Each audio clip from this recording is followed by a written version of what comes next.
ദൈവമുണ്ടെന്ന് പറയുന്നത് എത്രത്തോളം വാസ്തവമാണല്ലേ? എന്തിനാണ് കൊല്ലപ്പെടുന്നത് എന്ന് തിരിച്ചറിയാത്ത പ്രായത്തിൽ ഈ ഭൂമിയിൽ നിന്ന് പോകേണ്ടി വന്ന ഗസയിലെ നിഷ്കളങ്കരായ കുഞ്ഞുങ്ങളുടെ ശാപമാണ് ഇസ്രായേലിനെ ഇപ്പോൾ ബാധിച്ചിരിക്കുന്ന ധൂമകേതു. ആ ശാപത്തിന്റെ തീക്ഷ്ണത കൊണ്ടാകാം അമേരിക്കയും ഇസ്രായേലും തകർച്ചയുടെ വക്കിലേക്ക് ഇപ്പോൾ എത്തിപ്പെട്ടത്. എല്ലാം പണം കൊണ്ട് സ്വന്തമാക്കാമെന്ന് കരുതിയ രണ്ട് രാജ്യത്തിന്റെയും അവസ്ഥ തീർത്തും പരിതാപകരമായി മാറുന്ന കാഴ്ചയാണ് ലോകം ഇപ്പോൾ കാണുന്നത്. അമേരിക്കയുടെയും ഇസ്രായേലിന്റെയും സാമ്പത്തിക മേഖല കൂപ്പുകുത്തി തുടങ്ങുന്നു എന്ന വാർത്തകളാണ് പുറത്തു വരുന്നത്. അത്രയും ദൈവമുണ്ട് എന്ന് പറയുന്നത് ഇവിടെയാണ് സത്യമാകുന്നത്. ചെയ്തു കൂട്ടിയ തോന്നിവാസത്തിനൊക്കെ ദൈവമിതാ അവർക്ക് പണി കൊടുക്കുന്നു.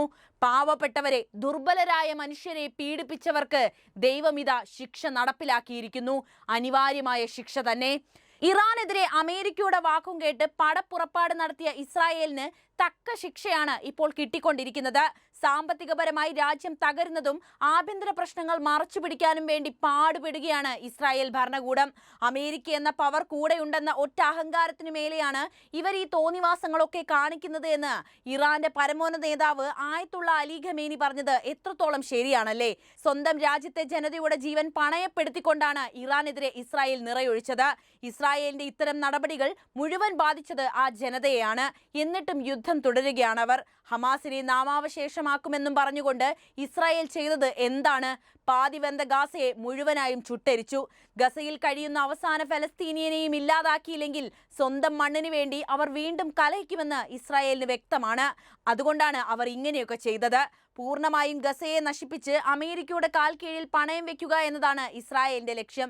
രാജ്യത്തിനകത്തും പുറത്തും പ്രശ്നം സൃഷ്ടിക്കുമ്പോൾ മനഃപൂർവ്വം യുദ്ധം നീട്ടിക്കൊണ്ടുപോയി ജനങ്ങളുടെ കണ്ണിൽ പൊടിയിടുകയാണ് ഇസ്രായേലിന്റെ ഭരണവർഗം കാണിക്കുന്നത്. അത്രയും ഭരണകൂടത്തിന്റെ പിടിപ്പുകേടുകൾ എല്ലായിടത്തും പ്രതിഫലിച്ചു തുടങ്ങിയിട്ടുമുണ്ട്. അതിന്റെ ആദ്യത്തെ ഉദാഹരണമാണ് ഞാൻ പറയുന്നത്. ദക്ഷിണ ഇസ്രായേലിലെ പ്രധാനപ്പെട്ട തുറമുഖങ്ങളിലൊന്നായ ഐലറ്റ് അടച്ചുപൂട്ടിയിരിക്കുന്നു എന്ന വാർത്തകളാണ് പുറത്തു വരുന്നത്. കടക്കണി മാനം മുട്ടെ ഉയർന്നതും നികുതി അടക്കമുള്ള കാര്യങ്ങൾ മുടങ്ങിയതുമാണ് അടച്ചുപൂട്ടലിലേക്ക് നയിച്ചിരിക്കുന്നത്. ചെങ്കടലിൽ യമനിലെ ഹൂതി വിമതരുടെ ആക്രമണം വർദ്ധിച്ചതോടെയാണ് ഐംലറ്റിന്റെ ശനിദശ തുടങ്ങുന്നത്. 68 വർഷം മുൻപ് പ്രവർത്തനം തുടങ്ങിയ തുറമുഖമാണ് ഐലറ്റ്. 1952 പ്രവർത്തനം തുടങ്ങി 1957 ഇവിടം ചരക്കു നീക്കം ആരംഭിക്കുന്നത്. ഇസ്രായേലിന്റെ ചരക്കു നീക്കത്തിന്റെ 5 മുതൽ 7% ഈ തുറമുഖം വഴിയായിരുന്നു. ഇസ്രായേലിന്റെ പ്രാദേശിക സമ്പദ് വ്യവസ്ഥയ്ക്കും ടൂറിസത്തിനും ഈ തുറമുഖത്തിന്റെ സംഭാവന വളരെ വലുതുമാണ്. കഴിഞ്ഞ വർഷം യമനിലെ ഹൂതി വിമതർ ചെങ്കടലിൽ ആക്രമണം ശക്തമാക്കിയതോടെയാണ് ഐലറ്റിന്റെ പതനം തുടങ്ങുന്നത്.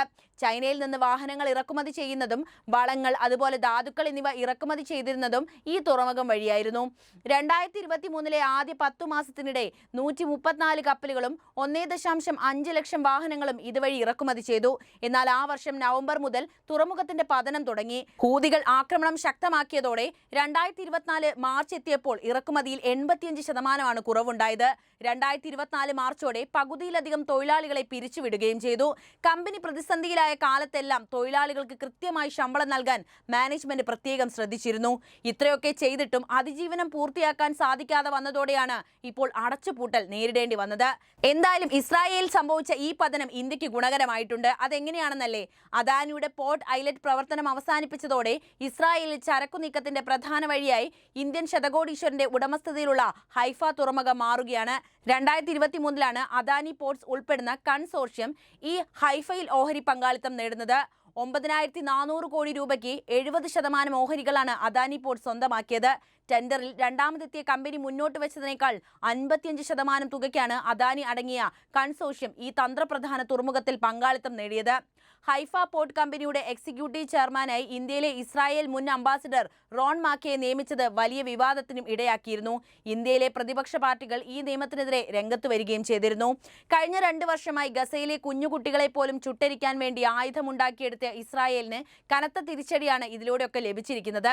സ്വന്തം കാൽ കീഴിലാണ് ലോകമെന്ന് അഹങ്കരിച്ച അമേരിക്കയ്ക്കും ഇതേ അവസ്ഥയാണ് നിലവിൽ വന്നു ചേർന്നിരിക്കുന്നത്.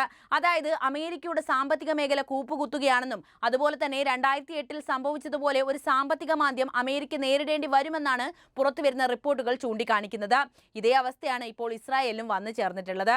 ഇസ്രായേൽ മിഡിൽ ഈസ്റ്റിലെ ഒരു സാമ്പത്തിക ശക്തിയായി അറിയപ്പെടുന്ന ഒരു രാജ്യമാണല്ലോ. 2023 ഒക്ടോബർ 7 ആരംഭിച്ച ഹമാസുമായുള്ള യുദ്ധം മൂലം സമ്പദ് വ്യവസ്ഥയിൽ കാര്യമായ വെല്ലുവിളികൾ നേരിടുന്ന രാജ്യം കൂടിയാണ് ഇസ്രായേൽ.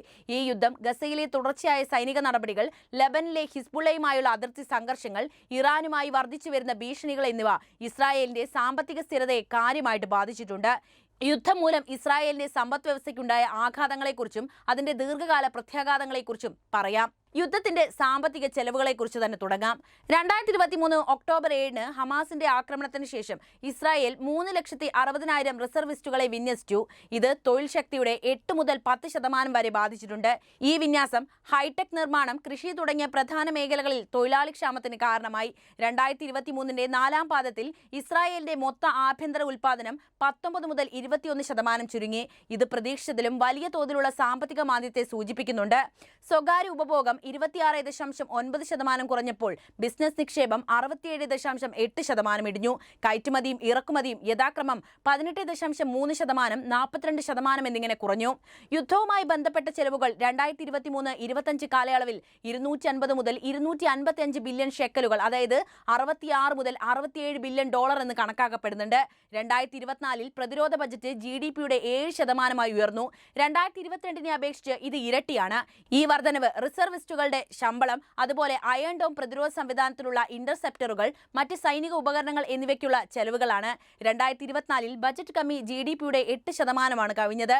2023 4.1% അപേക്ഷിച്ച് ഗണ്യമായ വർധനവാണിത്. പ്രധാന മേഖലകളിലുണ്ടായ ആഘാതത്തെക്കുറിച്ച് പറയാം. നിർമ്മാണം, കൃഷി, ടൂറിസം, ആതിഥ്യം, വിനോദം തുടങ്ങിയ മേഖലകളിൽ യുദ്ധം മൂലം കനത്ത തിരിച്ചടി നേരിട്ടു.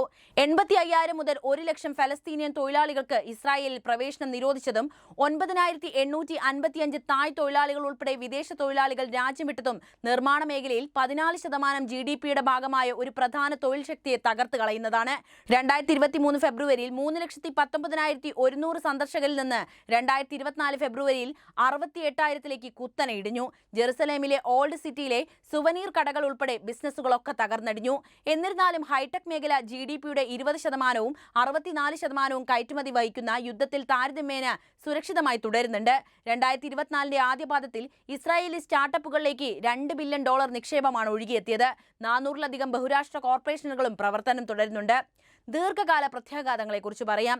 യുദ്ധത്തിന്റെ ദൈർഘ്യവും ലെബനിലും ഇറാനിലും വർദ്ധിക്കുന്ന സംഘർഷങ്ങളും ഇസ്രായേലിന്റെ സാമ്പത്തിക വീണ്ടെടുക്കലിനെ ബുദ്ധിമുട്ടാക്കുന്നുണ്ട്. 2024 GDP വളർച്ച 1.5%-ലേക്ക് താഴ്ന്നു. 2023 3.5% പ്രവചനത്തിൽ നിന്ന് വലിയ ഇടിവാണ് സംഭവിച്ചത്. ഫിച്ച്, മൂഡീസ്, S&P എന്നിവ ഇസ്രായേലിന്റെ ക്രെഡിറ്റ് റേറ്റിംഗ് A+ നിന്ന് A- താഴ്ത്തി. ഇത് കടം വാങ്ങാൻ ചെലവ് വർദ്ധിപ്പിക്കുകയാണ് ചെയ്തത്. അന്താരാഷ്ട്ര വിപണികളിലെ ആത്മവിശ്വാസം കുറഞ്ഞത് ഷെക്കലിന്റെ 5 മുതൽ 15% മൂല്യച്യുതിക്ക് കാരണമായിട്ടുണ്ട്. 2023 $30 ബില്യൺ വിദേശ കരുതൽ വിൽപ്പന വേണ്ടിവന്നു. റെഡ് സീയിലെ ഹൂതി ആക്രമണങ്ങൾ ഏഷ്യയിൽ നിന്നുള്ള ഇറക്കുമതി ചെലവ് വർദ്ധിപ്പിച്ചു. ഇത് ഇസ്രായേലിന്റെ വ്യാപാര ബന്ധങ്ങളെ കാര്യമായി ബാധിച്ചിട്ടുണ്ട്. ഇസ്രായേലി ജനതയ്ക്കുള്ളിൽ തന്നെ വലിയ രീതിയിൽ വിമർശനം ഭരണകൂടത്തിന് നേരിടേണ്ടി വരുന്നു ഇവിടെ എടുത്തു പറയേണ്ട ഒരു കാര്യമാണ്. ഇസ്രായേലിന്റെ സർക്കാർ $19 ബില്യൺ ബജറ്റ് വർധനവും 10 മില്യൺ ഷെക്കൽ, അതായത് $2.7 ബില്യൺ വായ്പാ ഫണ്ടും ബിസിനസ്സുകൾക്കുള്ള ഗ്രാന്റുകളും പ്രഖ്യാപിക്കുന്നുണ്ട്. 14.5 ബില്യൺ അമേരിക്കൻ സഹായവും ലഭിച്ചു. എന്നാൽ ധനമന്ത്രി ബെസലേൽ സ്ട്രോമിച്ചിന്റെ നയങ്ങൾ, ഉയർന്ന പ്രതിരോധ ചെലവുകൾ, നികുതി വർധനവ്, ബജറ്റ് വെട്ടിക്കുറവ് എന്നിവ വിമർശനത്തിന് വിധേയം തന്നെയാണ്. മുൻ bank of Israel governor Karnit Flug പ്രതിരോധത്തിനായി നിക്ഷേപം കുറയ്ക്കുന്നത് ദീർഘകാല വളർച്ചയെ ബാധിക്കുമെന്ന് മുന്നറിയിപ്പും നൽകി. ഇസ്രായേലിന്റെ സമ്പദ് വ്യവസ്ഥ ഹൈടെക് മേഖലയുടെ ശക്തിയും $200 ബില്യൺ വിദേശ കരുതലും കൊണ്ട് യുദ്ധത്തിന്റെ ആഘാതത്തെ ഭാഗികമായി നേരിടുന്നുണ്ട്. എന്നാൽ നീണ്ടു നിൽക്കുന്ന ഈ യുദ്ധം, വർദ്ധിച്ചു വരുന്ന കടവും ക്രെഡിറ്റ് റേറ്റിംഗ് ഇടിവ്, തൊഴിലാളി ക്ഷാമം എന്നിവ സമ്പദ് വ്യവസ്ഥയെ ദുർബലമാക്കുന്ന ഘടകങ്ങൾ തന്നെയാണ്. 60,000-ലധികം വരുന്ന ബിസിനസ്സുകൾ 2024 അടച്ചുപൂട്ടാൻ സാധ്യതയുണ്ടെന്ന് കൊഫേസ് BDI റിപ്പോർട്ട് ചെയ്യുന്നു. ഒരു സ്ഥിരമായ വെടിനിർത്തൽ ഇസ്രായേലിന്റെയും ഫലസ്തീന്റെയും സമ്പദ് വ്യവസ്ഥയ്ക്ക് വീണ്ടെടുക്കൽ അനിവാര്യമാണ്. യുദ്ധം അവസാനിപ്പിക്കാതെ ഇസ്രായേലിന്റെ സ്റ്റാർട്ടപ്പ് നേഷൻ എന്ന പ്രശസ്തി ദീർഘകാല സാമ്പത്തിക പ്രതിസന്ധിയിലേക്ക് നീങ്ങാനാണ് സാധ്യതയുള്ളത്. എന്തായാലും ഗസയിൽ അവർ ചെയ്തു കൂട്ടിയതിനുള്ള ശിക്ഷ അവർക്ക് ലഭിച്ചിരിക്കുകയാണ്. സാമ്പത്തിക മേഖല കൂപ്പുകുത്തുന്നു. ഇസ്രായേലിന്റെ മാത്രം സ്ഥിതിവിശേഷമല്ല ഇത്, അമേരിക്കയുടെയും അവസ്ഥ ഇത് തന്നെയാണ്. ഗസയിൽ കൊല്ലപ്പെട്ട നിരവധി കുഞ്ഞുങ്ങളുടെ കണ്ണീരിന്റെ ശാപമായിരിക്കും അവർക്ക് ഇപ്പോൾ കിട്ടിക്കൊണ്ടിരിക്കുന്നത്. അപ്പോൾ ഈ വിഷയവുമായി ബന്ധപ്പെട്ട നിങ്ങളുടെ അഭിപ്രായം അറിയാൻ താല്പര്യമുണ്ട്. എന്ത് തന്നെയായാലും ഇപ്പോൾ തന്നെ കമന്റ് ചെയ്യുക. ഒപ്പം ഈ അറിവുകൾ എല്ലാവരിലേക്കും എത്താൻ വീഡിയോ ഒന്ന് ലൈക്ക് ചെയ്യാനും ഷെയർ ചെയ്യാനും പ്രത്യേകം ശ്രദ്ധിക്കുമല്ലോ.